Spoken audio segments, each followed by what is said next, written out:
ये महफिल है जज्बा की, ये कहानी है मेरे जज्बा की, ये कहानी है आपके जज्बा की, ये कहानी है हमारे जज्बा की। तीसरी सालगिरह में कदम रख दिया है हमारे इस जज्बा ने। उसके जज्बा के मन में क्या बातें उमड़ रही हैं, क्या कहना चाहता है जज्बा, आज ये मैं नहीं बताऊंगा, जज्बा खुद बताएगा। क्या कहते हो जज्बा? दोस्तों, मैं जज्बा हूँ। हाँ, वही जज्बा जो आज देश व दुनिया के हजारों हजार काव्य प्रेमियों के दिलों में तहखानों में, दिलों के तहखानों तक अपना सुरूर, अपना हुनर, अपना सफ़र तय करता जा रहा है। कहने को ये कहानी है 25 महीने की। ये कहानी हमारे जज्बा के आगाज़ से अब तक के काव्य सफ़र की कहानी है। इस इतिहास के आईने में अगर हम झांकें तो करीब 150 कवि, शायर और गीतकार कहने को हमारे शहर के हैं, मगर वे सभी ऐसी प्रतिभाओं के गढ़ने की उन शिलाओं के, उन शिखाओं के और उन मंदिरों के, उन शिलालेखों के वो प्रतिमान हैं जिन्होंने देश में अपनी प्रतिभा के माध्यम से कवियों और शायरों के जज्बात को स्पर्श किया है। न केवल कवियों और शायरों के जज्बात को स्पर्श किया है, बल्कि उन्होंने हर वो सुनने वालों को भी स्पर्श किया है। ये जज्बा किसी पवित्र मंदिर, पवित्र इबादतगाह, पवित्र पूजा घरों में स्थापित नहीं है। ये जज्बा 25 महीनों का हर बेमिसाल अध्याय लेकर आपके सामने आया है। हर कवि का जज्बा वाल्मीकि के विश्व के पहले श्लोक से रामायण की रचना तक, तुलसी के मानस से मीरा के गिरधर गोपाल तक, और न केवल निराला की राम शक्ति पूजा से, बल्कि गालिब, मीर, जफर, जौक, फिराक तक न जाने कितनी नदियों से ये महासागर बनने तक देश के महाकाव्य की हिलोरे मारती हुई लहरें नजर आती है हमारे जज्बा में। बस सुकून है तो इतना कि अपनी इस छोटी सी काव्य यात्रा में, यानी मुझ जज्बा ने अपनी छोटी सी काव्य यात्रा में 150 से ज़्यादा कवि, कवित्रियों, शायरों के जानिब से इस मुकाम तक सफल सफ़र तय किया है। कहते हैं ना कि ये जुगनू जो हैं अपने उजाले का सबब दे रहे हैं, मगर जब कई जुगनू इकट्ठे हो जाते हैं तो उनकी शक्ल चिराग में बदल जाती है। तो ये चिराग में बदली हुई शक्ल आज जज्बा के इस आईने से झांक रही है। आज जज्बा के इस सालगिरह के माह में हमारे साथ वो देश के अंतर्राष्ट्रीय स्तर के कवि और कवित्री हैं जिन्होंने हमारे शहर का, हमारे राज्य का, हमारे देश का नाम बुलंदियों तक रोशन किया है। आज हमारे साथ हैं हमारे आदरणीय वरिष्ठ कवि डॉक्टर रमाकांत शर्मा साहब। आपका बहुत बहुत स्वागत है। हमारे साथ हैं देश की और अंतर्राष्ट्रीय स्तर की वरिष्ठ कवित्री, लेखिका, साहित्यकार डॉक्टर पद्मजा जी शर्मा। आपका बहुत बहुत स्वागत। हमारे साथ हैं एक वो कवि और कलाकार जो कई मंचों पर अपने मुखर व्यक्तित्व से एक अलग मुकाम तय कर चुके हैं, श्री प्रमोद जी वैष्णव। हमारे साथ हैं आज एक ऐसी कवित्री जो युवा है, लेकिन उनकी अभिव्यक्ति एक मोड़ तक जाने को आमादा है। हमारे साथ हैं आदरणीय सुनीता जी शेखावत। आपका बहुत बहुत स्वागत है। और साथ ही हम स्वागत करना चाहेंगे अक्षिता जी दादीच का। कभी ना कभी हर व्यक्तित्व के सामने एक विचार, एक प्रश्न कौंध जाता है। वो विचार, ये प्रश्न ये है कि अब क्या, कैसे होगा। चाहे वो बिल गेट्स हो, कपिल देव हो, सचिन तेंदुलकर हो या डॉक्टर रमाकांत जी शर्मा हो, कभी ना कभी उनके सामने भी ये विचार कौंधा होगा। लेकिन हमारी प्रकृति ने, हमारी कुदरत ने ऐसा डिजाइन किया है कि हम अगले 10 दिनों का सोचते हैं कि क्या होगा, लेकिन प्रकृति ने यह डिजाइन किया है कि आज का सोचो, आज सोचो और आज के जीवन को जियो। यही प्रकृति का संदेश है। और इस डिजाइन के विपरीत हम जब भी जाएंगे तो यही प्रश्न कौंधे का। आज कविता के सामने भी ये प्रश्न है, लेकिन कविता ने एक कविता नहीं, कई कविताओं से, अपनी रचनाओं से, अपनी काव्य कृतियों से एक के बाद एक सीढ़ियाँ तय की हैं। आज हमारे साथ एक ऐसी कवित्री है जिनके बारे में मैं यही कहूँगा कि अगर उड़ती हुई सी कुछ बातें, ओझल होती कुछ ख्वाहिशें, उड़ती हुई सी कुछ बातें, ओझल होती हुई कुछ ख्वाहिशें, छूटते हुए कुछ ख्वाब और संग बिताई यादें, जाने किस पवन के संग उड़ गए सारे पल, वक्त के धुंधले साए ले गए बिताए जो संग। क्या ये बातें, ये ख्वाहिशें, ये यादें सब अपनी कविताओं में समेट कर ला रही हैं सुनीता जी शेखावत। सबसे पहले मैं आप सबको श्री राम मंदिर प्राण प्रतिष्ठा और गणतंत्र दिवस की सभी को हार्दिक शुभकामनाएं देना चाहूँगी। स्वागत। हमारे देश पर अनेक बाहरी आक्रांताओं ने आक्रमण किया, हमारे देश की संस्कृति को विनाश किया, साथ ही हमारे देश के इतिहास के साथ छेड़छाड़ की गई और इतिहास को छुपाया गया। हमें बताया गया कि हमारे देश में सुई का भी आविष्कार नहीं हुआ था और कोलंबस ने भारत की खोज की थी। इन्हीं तथ्यों को नकारते हुए मैं अपनी कुछ पंक्तियाँ आपके सामने प्रस्तुत करती हूँ कि क्या भारत ऐसा था। तो मेरी ये पंक्तियाँ हैं कि पूछो उन इंसानों से, हर आंधी तूफानों से, हिंद से गुजरी जुबानों से, अर्पित दी शैतानों से, एक सुई भी नहीं बनी यहाँ, ऐसी अफवाह खूब सुनी यहाँ, राम श्याम के भेष को भूले, गीता के उपदेश को भूले, भूले संस्कृत ज्ञान का सागर, धूं धूं जले विद्या के गागर, व्याकरण के दिव्य ज्ञान से, शब्द बनाने वालों से, वैभवशाली भारत का, विश्व गुरु भारत का, इतिहास छुपाने वालों से। यहाँ पग पग दुश्मन ताड़े हैं, यहाँ गली गली अखाड़े हैं, युद्धों में खूब पछाड़े हैं, यहाँ शेर के जबड़े फाड़े हैं, यहाँ चांद पे झंडा, यहाँ चांद पे झंडा गाड़े हैं, यहाँ चांद पे झंडा गाड़े हैं। और श्री राम जी की प्राण प्रतिष्ठा का जब महोत्सव आ रहा है और सभी देश के लोग बढ़ चढ़कर श्री राम जी को वनवास से सिधारने के लिए भजन कीर्तन कर रहे हैं और कोई सबरी माँ के द्वार पर राम जी पधार रहे हैं, उनके उत्सव में गीत गान हो रहा है और मेरे राम त्रिपाल से मंदिर पधार रहे हैं। तो मेरी कुछ पंक्तियाँ हैं।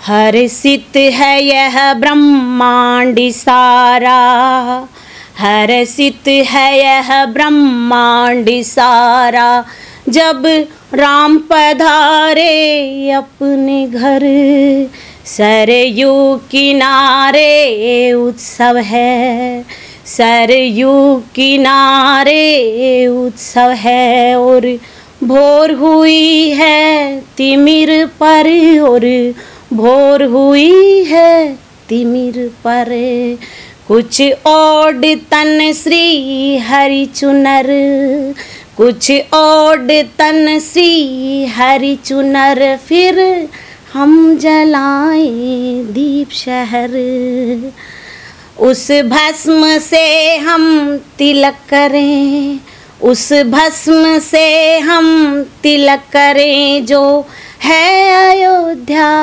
धाम पर।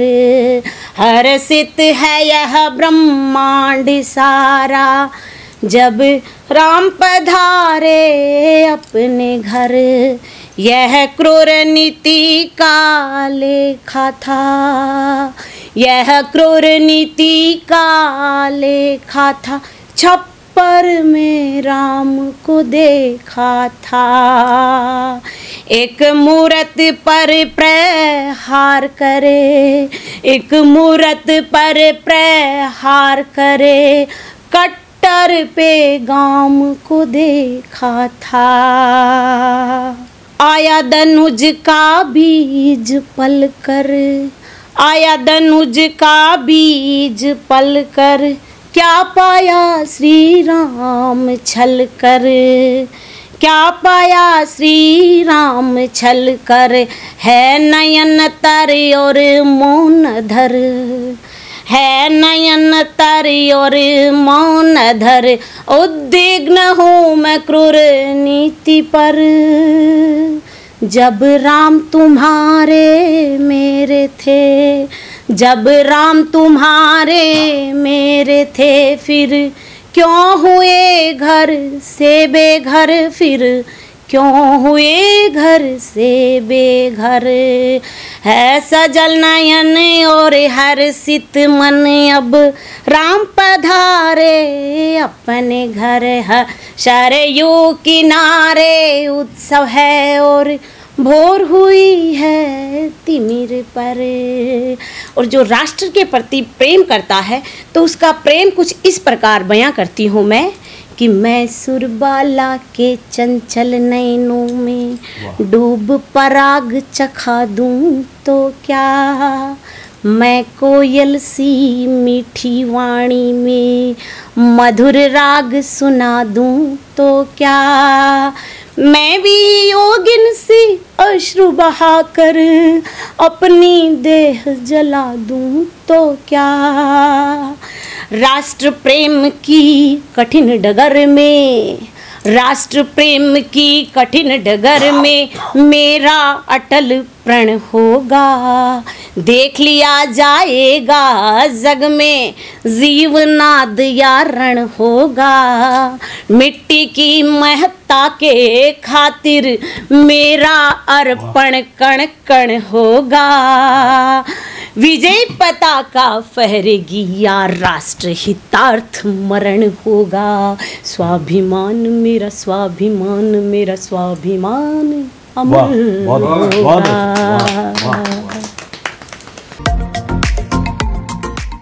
ऐ समय के पाखी तू तो पंख लगाकर उड़ता रहा, तेरी खातिर मैंने अपनी जिंदगी में, अपनी जिंदगी की खातिर ना रोई ना सोई, बस बहुत कुछ खोई।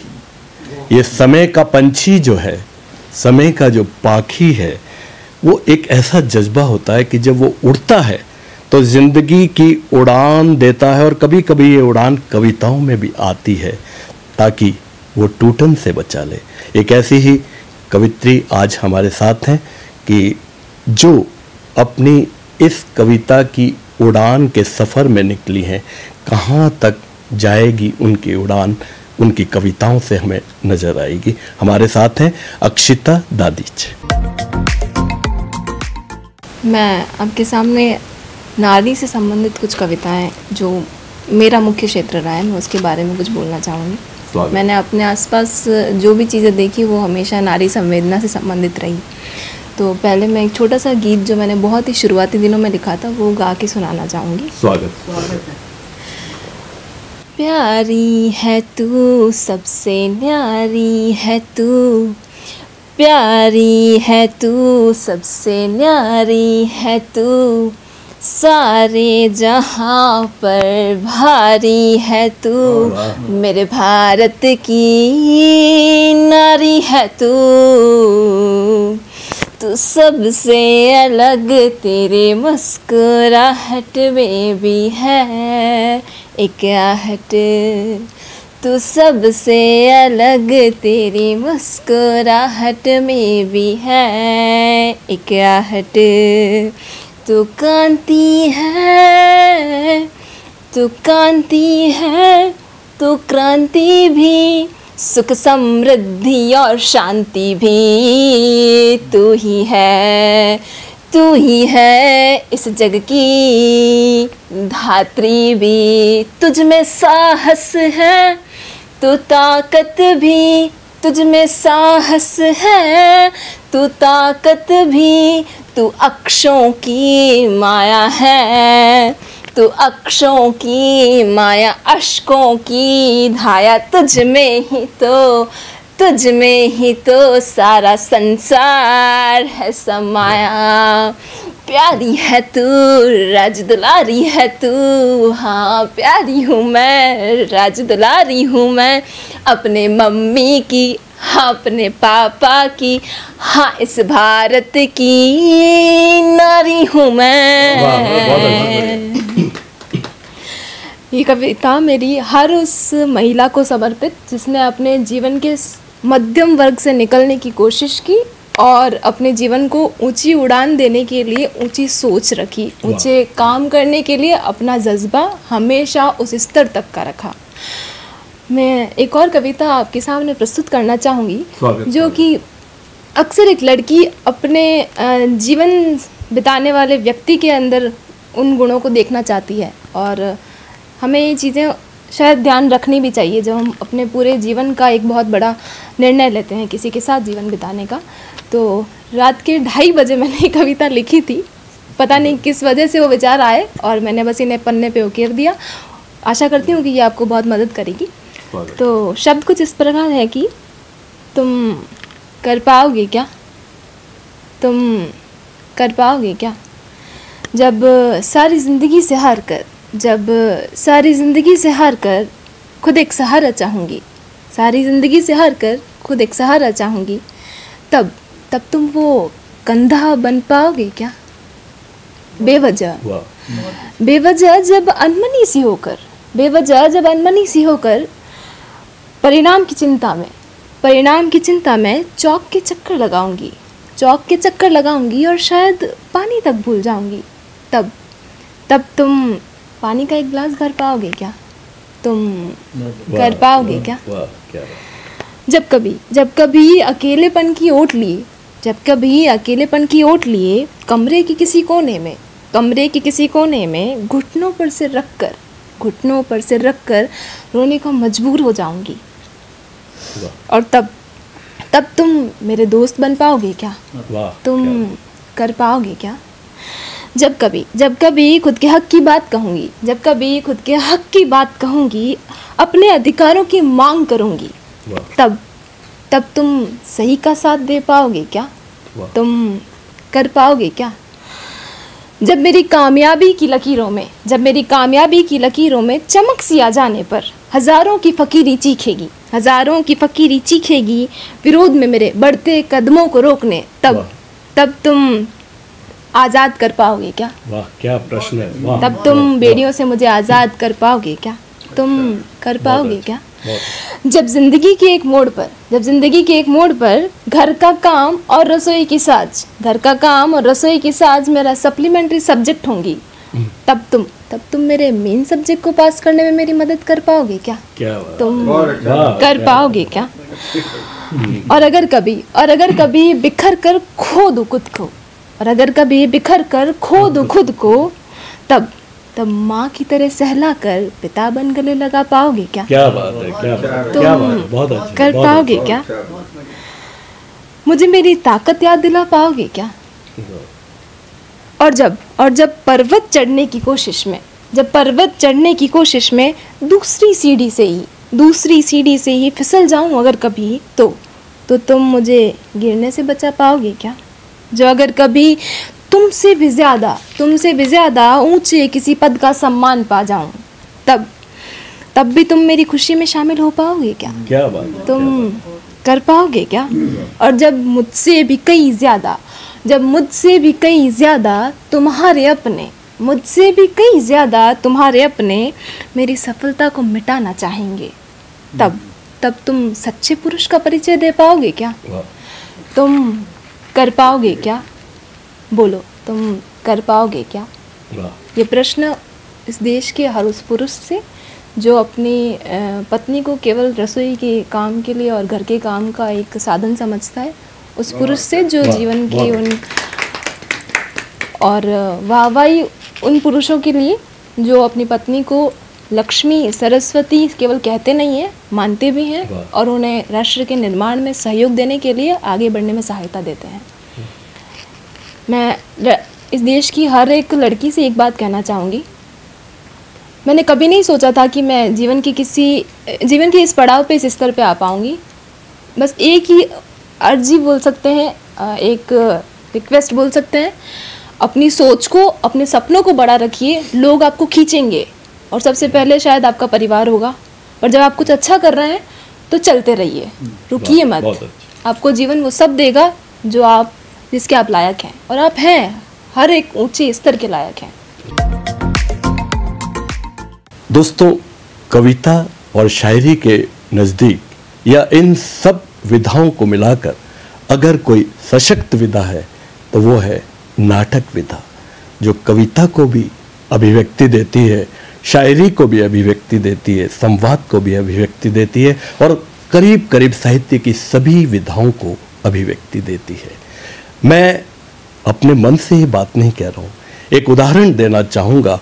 हबीब तनवीर साहब का एक नाटक है आगरा बाजार। आगरा बाजार में केवल और केवल नज़ीर अकबराबादी पर कहानी इर्द गिर्द घूमती है, पर नज़ीर अकबराबादी कहीं नज़र नहीं आते। उनकी कविताएं उसमें रिफ्लेक्ट होती हैं, कहीं ककड़ी, कहीं रोटी, न जाने कितनी कविताएं।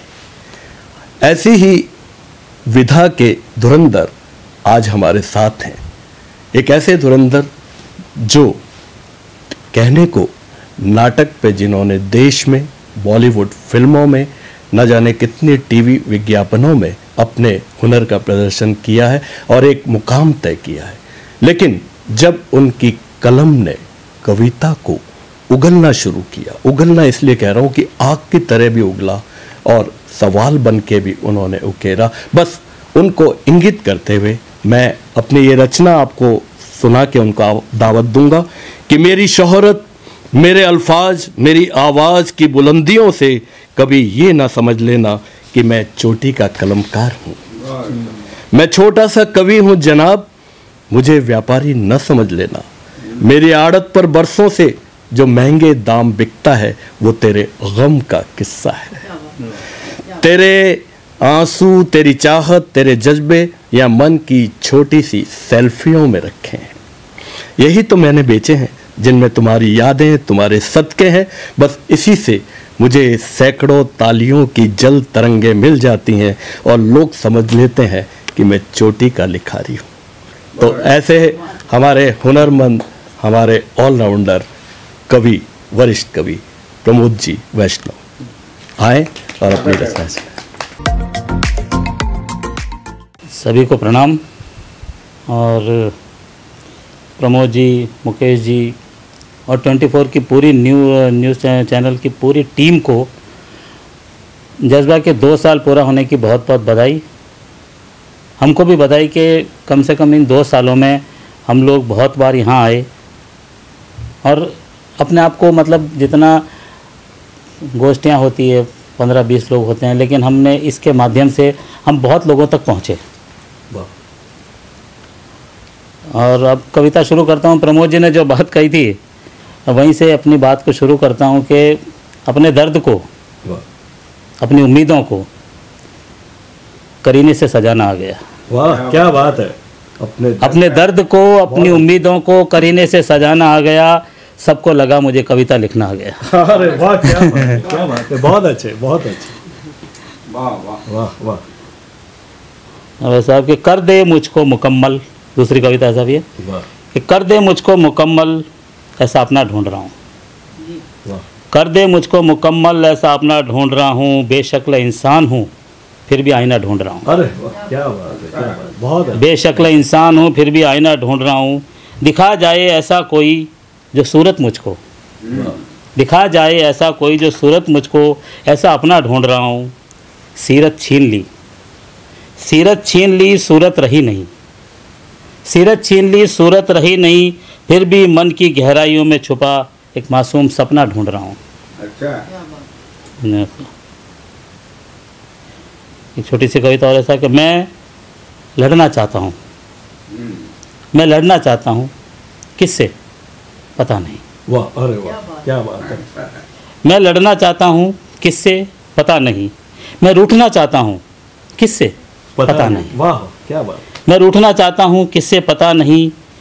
मैं ऐसा क्यों चाहता हूँ पता नहीं। क्या बात है, बहुत अच्छा। मैं ऐसा क्यों चाहता हूँ पता नहीं, पर कई बार मन में भर जाता है धुआं सा जिसमें नहीं दिखता कुछ भी। मन में, पर कई बार मन में भर जाता है धुआं जिसमें नहीं दिखता कुछ भी। ऐसे में होकर विचलित मैं कुछ सोचने लगता हूँ, पर क्या सोचता हूँ पता नहीं। अरे वाह, क्या बात। ये कविता और है कि सुनते आए हैं दीवारों के भी होते हैं कान, अब पता चला उसके ना सिर्फ कान होते हैं, उसकी आंखें भी होती है। वाह। ये बात अलग है कि हर अच्छी बुरी घटना को देखकर भी चुरा लेती है नज़र, मूंद लेती है आंखें हर उस अपराध पर जो घटता है उसी के साए में। दीवारों के होते हैं होंठ भी जो हो जाते हैं मौन, एकदम चुप। न जाने कौन सा डर होता है इनको इंसानों की तरह, न जाने कौन सा होता है डर इनको इंसानों की तरह, जो बड़ी से बड़ी घटना पर भी नहीं खुलते।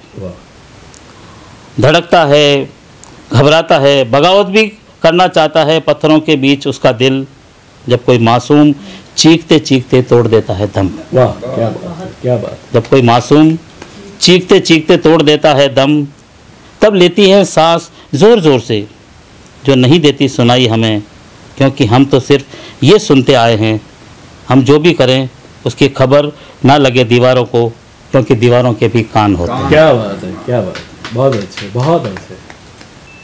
आज मिल गया एक पुराना ख़त जो लिखा तो था कभी मैंने, पर पहुंचाया नहीं तुम तक। वाह, क्या बात है। आज मिल गया एक पुराना ख़त जो लिखा तो था कभी मैंने, पहुंचाया नहीं तुम तक। रख दिया छुपाकर सबकी नज़रों से, ऐसे जैसे छुपाया था अपने इश्क को सबसे वाह, और तुमसे भी। क्या बात। आज उस पुराना लिफाफा हाथ में आया, पीले पड़े कागज़ को देखा तो होने लगा अचानक उसका रंग गुलाबी। क्या बात है। वाह, क्या बात है। पीले पड़े कागज़ का रंग होने लगा अचानक गुलाबी, सांसों से उठने लगा ज्वार भाटा, तेज़ होती धड़कनों में जाने लगी आवाज़ें ऐसी जो शायद बुला रही थी मुझको। क्या बात। मैं लौटना चाहता भी था, वाह, मैं लौटना चाहता भी था तुम्हारे पास, पर मैं ये कर ना सका। वाह, पर मैं ये कर ना सका। उस खत को मैंने तुम्हारी यादों के साथ एक बार फिर संभाल कर रख दिया। वाह, क्या बात है। उस खत को मैंने तुम्हारी यादों के साथ एक बार फिर संभाल कर रख दिया, करके खुद से ये वादा, तुमसे मिलने इसी तरह फिर आता रहूँगा, तुमसे मिलने फिर इसी तरह आता रहूँगा। ये कविता और है साहब कि आता है मन में कई बार ऐसा, आता है मन में कई बार ऐसा, भाग जाऊँ कहीं दूर। आता हूँ मन में कई बार ऐसा कि भाग जाऊँ कहीं दूर, ऐसी जगह जहाँ मुझे कोई न जानता हो, ऐसी जगह जहाँ मुझे कोई न जानता हो। मैं खोकर उस भीड़ में हो जाऊँ गुम, नहीं मिलूँ किसी को भी। उस भीड़ में उस भीड़ में खोकर हो जाऊँ गुम, नहीं मिलूँ किसी को। फिर आता है मन में ख्याल अचानक, ये सब करने के लिए कहीं जाने की ज़रूरत क्या है। फिर आता है मन में कि ये सब करने के लिए कहीं जाने की ज़रूरत क्या है। यहाँ सबके साथ रहकर भी तो वही हो रहा है जिसके लिए जाना चाहता हूँ दूर। वाह, क्या बात है। बहुत बढ़िया, बहुत बढ़िया। इस अंतिम बंद को थोड़ा वापस। बिल्कुल साहब। फिर आता है मन में अचानक कि ये सब करने के लिए कहीं दूर जाने की ज़रूरत क्या है।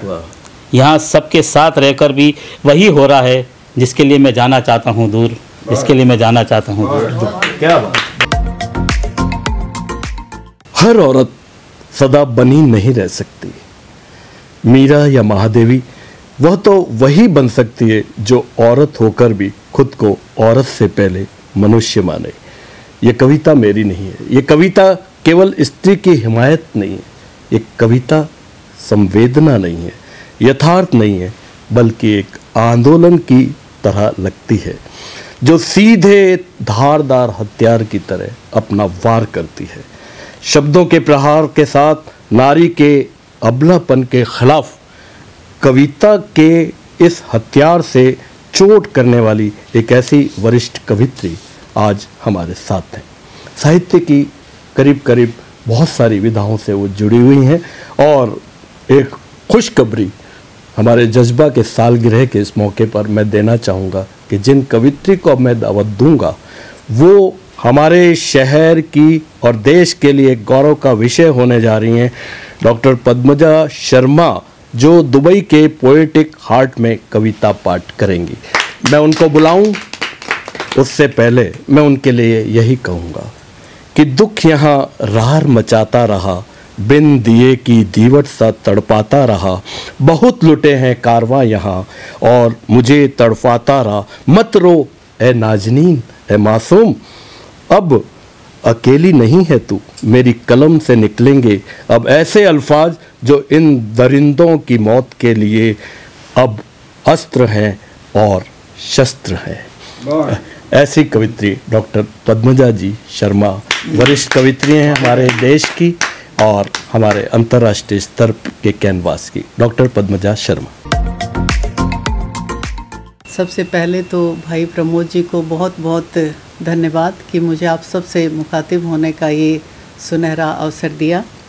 मैं 4 पंक्तियों से अपनी शुरुआत करती हूँ कविता की कि उन्होंने हज़ारों किताबें पढ़ डाली वो ज्ञानी कहलाए, उन्होंने हज़ारों किताबें पढ़ डाली वो ज्ञानी कहलाए, एक इंसान को पढ़ लेते तो इंसान कहलाते। वाह, क्या बात है, क्या बात है, बहुत अच्छा, बहुत अच्छा। जैसा कि प्रमोद जी ने बताया, मैं स्त्री विमर्श की कविता लिखती हूँ, तो उसी कविता की जो धारा है उसी में मैं आगे बढ़ती हूँ। एक और कविता है स्त्री विमर्श की, शीर्षक है आगे बढ़ी हूँ। मैं अड़ी हूँ तभी तो आगे बढ़ी हूँ, मैं कोमल हूँ और मैं कड़ी हूँ, मैं अपने दम पर एक एक सीढ़ी चढ़ी हूँ, कई बार गिराई गई फिर भी मैं खड़ी हूँ। वाह, क्या बात है, कई बार गिराई गई फिर भी मैं खड़ी हूँ, किताब और दुनिया दोनों के पाठ पढ़ी हूँ। किताब और दुनिया दोनों के पाठ पढ़ी हूँ, संघर्षों की आंच में दूध की तरह रड़ी हूँ। संघर्षों की आंच में दूध की तरह रड़ी हूँ, मैं चलती हूँ क्योंकि मैं घड़ी हूँ। मैं चलती हूँ क्योंकि मैं घड़ी हूँ, बहुत सौ की आंख में गड़ी हूँ। यहाँ तक आने में औरों से कम, यहाँ तक आने में औरों से कम, अपनों से ज्यादा लड़ी हूँ। क्या बात है। मैं अड़ी हूँ तभी तो आगे बढ़ी हूँ, मैं अड़ी हूँ तभी तो आगे बढ़ी हूँ। एक और छोटी सी कविता है, शीर्षक है तुम पास होते हो तो लगता है ईश्वर पास है, तुम दूर होते हो तो लगता है ईश्वर दूर है, तुम नहीं होते हो तो लगता है ईश्वर नहीं है, मैं दोनों को अलग अलग समझ रही हूँ, ये ईश्वर कहीं तुम ही तो नहीं। अरे वाह, क्या बात। एक और ऐसी छोटी सी कविता, शीर्षक है दुख। मैंने कोई कंधा नहीं ढूंढा दुख के समय, मैंने कोई कंधा नहीं ढूंढा दुख के समय, मैं दुख को छत पर सुखा कर आ गई कपड़ों के साथ। अरे वाह, क्या बात है, क्या बात है। मैं दुख को छत पर सुखा कर आ गई कपड़ों के साथ कि उलटते पलटते खुद से खुद ही सूख जाएगा दुख भी एक दिन। अरे बहुत बहुत एकदम नया, एकदम नई बात। Thank you. अगली कविता है जो छोटी छोटी कविता है उनसे थोड़ी सी बड़ी है, शीर्षक है मृत्यु और मैं। एक दिन मैं भी चली जाऊंगी छोड़कर ये दुनिया जैसे जाते हैं सब, एक दिन मैं भी चली जाऊंगी छोड़कर ये दुनिया जैसे जाते हैं सब, लेकिन जीते जी मरूंगी नहीं जैसे मर जाते हैं कुछ लोग। क्या बात, क्या बात, बहुत खूब। मृत्यु से मेरा ज्यादा फासला नहीं है, 2 कदम की दूरी पर बैठी टुकर टुकर ताकती है। मृत्यु से मेरा ज्यादा फासला नहीं है, 2 कदम की दूरी पर बैठी टुकुर टुकुर ताकती है, पर मैं उससे डरती नहीं, वह मुझे बेधक नजरों से देखती है, जबकि मैं उसे ताकती हूँ वैसे जैसे कोई प्रेमी को। क्या बात। मृत्यु एक दिन तुझे आना है, तेरा स्वागत है, किसी फूल की तरह खिलती, बच्चे की तरह मचलती तू आ, पर जिंदगी के अध बीच में क्यों, पर जिंदगी के अध बीच में क्यों, अभी तो प्रेम का राग छेड़ा ही नहीं और तूने छेड़ दिया विदा का राग, अभी मुझ में बाकी है बहुत सी आग। वाह क्या बात। मृत्यु मुझे ना तेरी बाहों की गिरफ्त से कोई शिकायत है और ना ही तेरी नज़रों से, मृत्यु मुझे ना तेरी बाहों की गिरफ्त से कोई शिकायत है और ना ही तेरी नज़रों से, मगर पहले जीवन से गले तो मिल लूं जिस तरह मिलते हैं बिछड़े मीत बरसों बाद। क्या बात। राग द्वेष महत्वाकांक्षाएं मुझे छू न पाएं, तेरा मेरा और अहंकार चला जाए। राग द्वेष महत्वाकांक्षाएं मुझे छू न पाएं, तेरा मेरा और अहंकार चला जाए, तब आना मृत्यु, तब आना मृत्यु, तेरे अलावा मैं फिर किसका करूंगी इंतजार, तेरे अलावा फिर मैं किसका करूंगी इंतजार, तेरे अलावा फिर किसको करूंगी प्यार। मृत्यु आना यार, मैं मरूंगी, पर अभी फिलहाल मुझे जीना है, मैं जीऊंगी। क्या बात है। नरेश सक्सेना मेरे प्रिय कवि हैं, उनकी कुछ कविताएं पढ़ रही थी मैं, और उनको पढ़ने के बाद मैंने ये कविता लिखी जो आपके सामने रखती हूँ, जिसका शीर्षक है बांसुरी बजती है। हर किसी के दिल में एक उम्र में बांसुरी जरूर बजती है, धीमे धीमे पहाड़ी झरना झरता है, उसमें घुलती मिलती सुनाई देती है बांसुरी। गूंज तन से मन तक जाती है, जब आदमी के भीतर बांसुरी बजती है, तब उसके अंतर की दुनिया पहले से उर्वर, सुंदर, सुकोमल, रेशम सी नरम होकर खुशबूदार हो जाती है और वह चाहने लगता है कि बाहर की दुनिया भी बेहतर हो जाए, अधिक सुंदर, अधिक संवेदनशील, अधिक उदार पहले से। बांसुरी की यही तो खूबी है।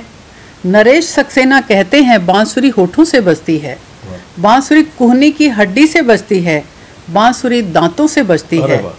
असल में बांसुरी दोस्तों सांसों से बजती है, असल में बांसुरी दोस्तों सांसों से बजती है, क्योंकि ये प्राणों में बसती है। बस कोई सांसों में उतरने वाला हो, रोम रोम में रमने वाला हो, फिर बजती रहती है बांसुरी ताउम्र, फिर बजती रहती है बांसुरी ताउम्र, बिना होठों के, बिना कुहनी की हड्डी के, बिना दांतों के, भीतर और बाहर पूरे ब्रह्मांड में एक अदद बांसुरी आप ही आप। वाह क्या बात है। देखना छोटी सी कविता है, इसका शीर्षक है देखना। थोड़ा खिसको, मुझे भी बैठना है, रास्ता दो, मुझे भी चलना है। वाह क्या बात। थोड़ा चुप रहो, मुझे भी बोलना है। अब तक तुम करते आए अपनी मनमर्जी, अब तक तुम करते आए अपनी मनमर्जी, चीज़ों को देखते दिखाते आए अपनी नज़र से, चीज़ों को देखते दिखाते आए अपनी नज़र से, अब मुझे भी चीज़ों को देखना है अपनी नज़र से। अरे वाह क्या बात, बहुत अच्छा। और एक और छोटी सी कविता है, शीर्षक है अनुभव। ये लड़कियों के लिए है। लड़कियों, काल्पनिक पंख, उड़ान और आसमान पर, लड़कियों काल्पनिक पंख, उड़ान और आसमान पर बहुत लिख लिया, आसमान पर बहुत लिख लिया, अब असल में उड़ो। वाह अब असल में उड़ो और अपनी उड़ान के अनुभवों को लिखो, और अपनी उड़ान के अनुभवों को लिखो। याद नहीं रहता। एक और छोटी सी कविता, बस इसके साथ मैं अपनी कविता का ये कार्यक्रम पूरा करूँगी। याद नहीं रहता, आजकल भूल भूल जाती हूँ बातें, आजकल भूल भूल जाती हूँ बातें, खासकर कड़वी बातें। लोग याद दिलाते हैं तब कुछ धुंधली सी तस्वीर बनती है, लोग याद दिलाते हैं तब कुछ धुंधली सी तस्वीर बनती है। अच्छा है ऐसा? नहीं नहीं, अच्छा ही है जो भूल जाती हूँ, अच्छा ही है जो भूल जाती हूँ। याद रहता तो क्या आज तक कोई अपना होता। धन्यवाद। क्या बात, क्या बात। मुझे छलकते आंसुओं में मोतियों की कतार नजर आती है, घने कोहरे में खिली हुई धूप नजर आती है, घनी अंधियारी रात की कोख में उजाले की दस्तक नजर आती है। स्मृतियों की झील में पंछियों के आबोदाना की झलक नजर आती है। ये शीर्षक जिनकी काव्य यात्रा का है, उस शीर्षक को मैंने ये कविता का रूप दिया। ये छोटी सी कविता तो कहने को मेरी है, पर ये कविता नहीं है। ये जीवन के लंबे अनुभवों को दूर तक अनुभवों के मैदान तक ले जाने में एक यायावर की यात्रा की तरह नजर आती है। ऊंची चोटियों से दृश्य तैरने लगते हैं तो कहीं रचनात्मकता के अनंत सागर सी गहराई नजर आती है, तो कहीं ऐसे ही व्यक्तित्व का एक विशाल सागर लहलहाता है। और उस व्यक्तित्व का नाम है डॉक्टर रमाकांत जी शर्मा। आप अनुवादक भी हैं, आलोचक भी हैं, व्याख्याकार भी हैं, पर उनके भीतर जो कवि है, जिनकी कविताओं में ढेरों अनुभव, ढेरों संवेदनाएं छिपी हैं, कई दशकों से हम उनके साहित्य के पाठक भी हैं और वो हमारी आस्था के केंद्र भी हैं। डॉक्टर प्रोफेसर रमाकांत जी शर्मा। सबसे पहले तो जज्बा को सलाम, जज्बा की टीम का आभार और मित्र कवियों का हृदय से अभिनंदन। मित्रों, दर्द बिना बेमानी वानी, दर्द बिना बेमानी। अगर दर्द नहीं है तो कविता जन्म नहीं लेती। क्या बात है, क्या बात है। करुणा, पीड़ा, वेदना की कोख से कविता जन्म लेती है। कविता संवेदना की क्रिया है। कविता हृदय की धड़कन है। उन सब का जब मिला जुला एहसास हमें होता है, एक जज्बा भीतर जगता है और कभी कुछ लिखने के लिए मजबूर होता है और उसकी कलम कुछ लिखती है। बहुत शुक्रिया प्रमोद जी सिंघल साहब का, उन्होंने अवसर दिया अपनी रचनाओं को आपके सामने पेश करने के लिए। हमारा सौभाग्य। मैं पहली रचना एक गीती रचना है, वो गाकर नहीं लेकिन मैं पढ़कर आपके सामने पेश करूंगा। मित्रों, कि आँखों में मेरे दर्द का दरिया भरा भरा, वाह। आँखों में मेरे दर्द का दरिया भरा भरा, बाहर से हूँ दिखता मगर फिर भी हरा हरा। अरे वाह, क्या बात। पेड़ों से पंछी उड़ गए, पेड़ों से पंछी उड़ गए, मौसम बदल गया, गुलशन की हर एक शाख का पत्ता झरा झरा। आने को आ भी जाते हैं, आने को आ भी जाते हैं, पर बात वो नहीं। आने को आ भी जाते हैं पर बात वो नहीं, लगता है उनका चेहरा यूं उतरा जरा जरा। हरसू है आंधियाँ, हरसू है आंधियाँ, धुआं और नफरतें। हरसू हैं आंधियाँ, धुआं और नफरतें, गिर गिर के संभलता हूँ मगर हूँ डरा डरा। क्या बात है। एक तो ये रचना थी, एक सुनिए आप। और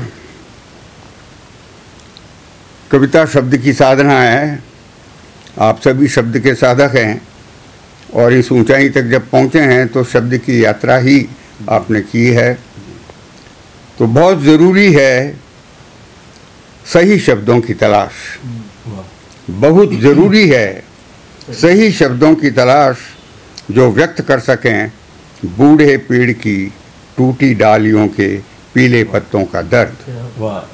जो व्यक्त कर सकें बूढ़े पेड़ की टूटी डालियों के पीले पत्तों का दर्द। जो व्यक्त कर सकें गुलाब की खुशबू के साथ माटी की महक। जो व्यक्त कर सकें गुलाब की खुशबू के साथ माटी की महक और फूलों की फसल पर बरस रहे जहरीले पानी की आवाज़ें। और जो व्यक्त कर सकें फूलों की फसल पर बरस रहे जहरीले पानी की आवाज़ें। बहुत ज़रूरी है सही शब्दों की तलाश, सच्चा शब्द साधक ही कर सकता है ऐसे शब्दों की तलाश। वाह, क्या बात है। एक रचना और आपके सामने रखता हूँ। स्वागत है। एक छोटी सी रचना है, कि रात काली ही सही, रात काली ही सही, उसकी कोख में उजाला है, और हम उजाले की तुतली बोली सुनना चाहते हैं। उजाले की तुतली बोली। रात काली ही सही, उसकी कोख में उजाला है, हम उजाले की तुतली बोली सुनना चाहते हैं। ईश्वर होगा ज़रूर, जैसे मैडम राम के बारे में जिक्र कर रही थी, ईश्वर होगा ज़रूर, सुना है उसके बारे में। टेलीफोन नंबर, मोबाइल नंबर तो मेरे पास है नहीं और कभी बात भी हुई नहीं। बहरहाल ईश्वर होगा ज़रूर, सुना है उसके बारे में, हम उसे धड़कते दिल में पाना चाहते हैं। राम का रामत्व जागे तो कोई बात बने। ईश्वर होगा ज़रूर, सुना है उसके बारे में, हम उसे धड़कते दिल में पाना चाहते हैं। हवा में जहर है, डराता है मौसम भी, हवा में जहर है, डराता है मौसम भी, अरे जुलाए हैं हम, नया मौसम बुनना चाहते हैं। क्या बात है, क्या जुलाए हैं हम कबीर के वंशज हैं। कबीर भी जुला था, धीनी धीनी बीनी चदरिया। तो हवा में जहर है और डराता है मौसम भी, अरे जुलाए हैं हम, नया मौसम बुनना चाहते हैं। एक और कविता, स्वागत है।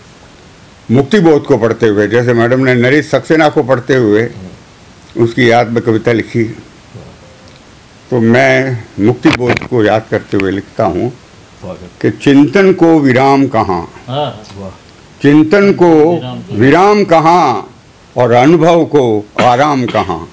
हर पल आपको अनुभव में तो होते हैं और अनुभव समृद्ध होते हैं।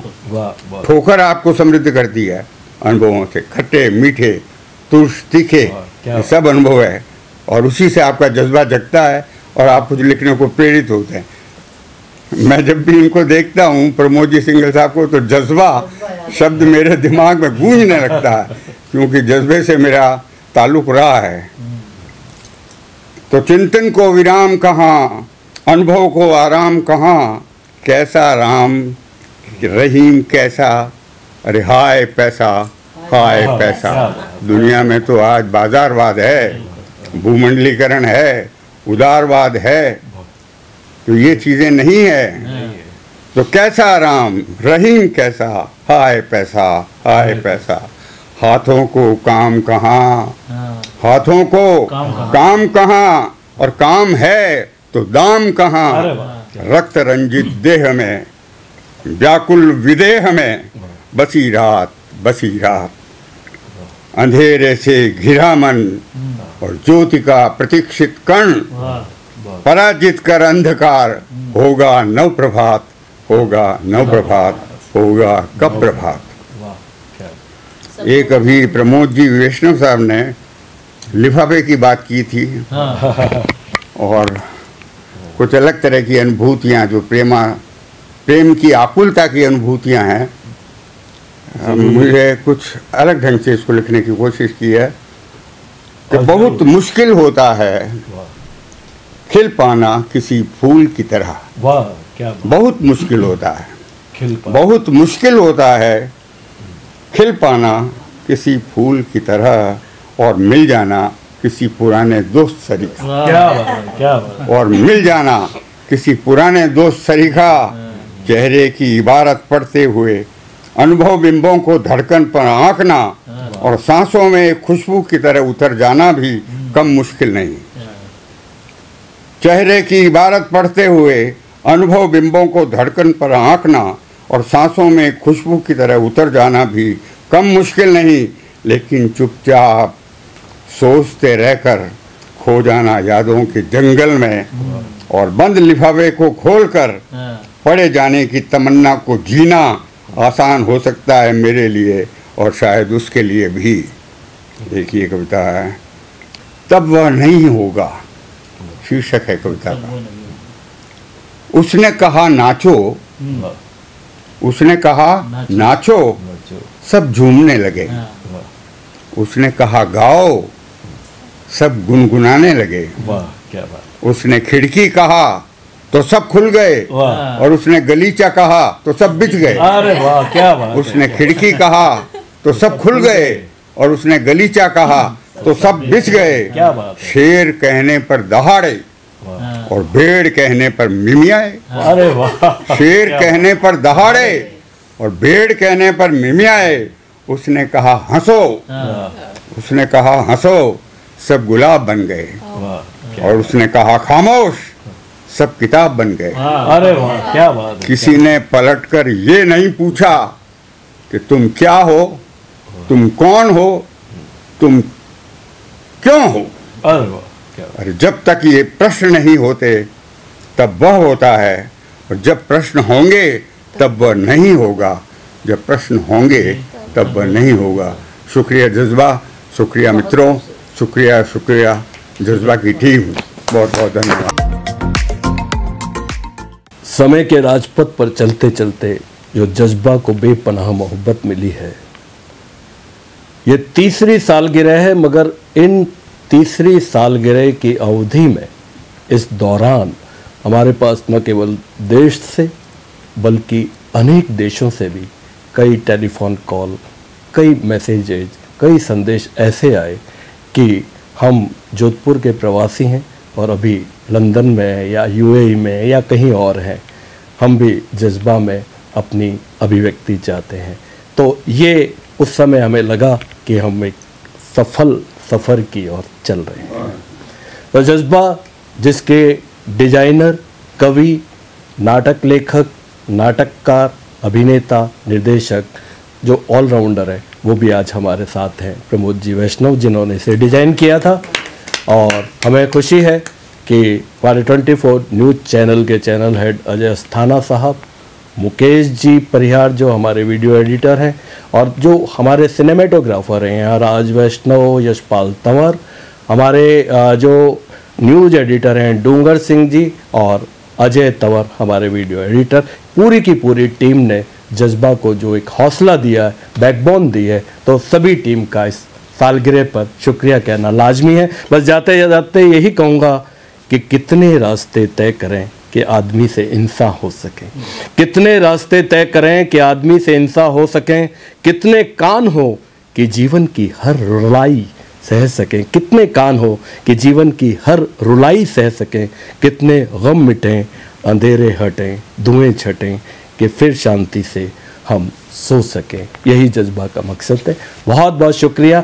मैं शुक्रिया अदा करना चाहूँगा आदरणीय प्रोफेसर डॉक्टर रमाकांत जी शर्मा का, आदरणीय डॉक्टर पद्मजा जी शर्मा का, प्रमोद जी वैष्णव का, हमारी अक्षिता दादीज का, और साथ ही सुनीता जी शेखावत का, कि आपने हमारे जज्बा के न्योते को स्वीकार किया और अपनी रचनाओं से हमारे जज्बा के व्यूअर्स तक अपनी बात पहुंचाई। बहुत बहुत शुक्रिया सभी का।